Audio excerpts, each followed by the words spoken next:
And that's when you know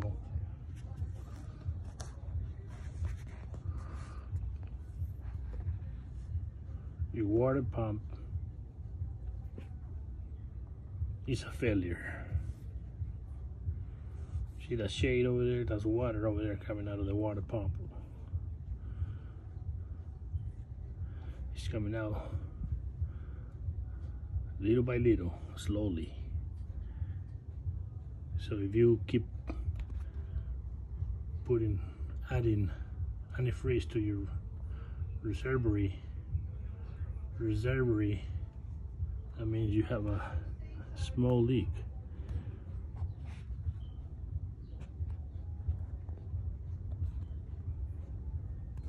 And that's when you know your water pump is a failure in a 5.4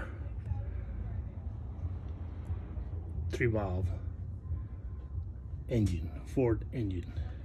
Thank you, YouTubers. Subscribe. Little help.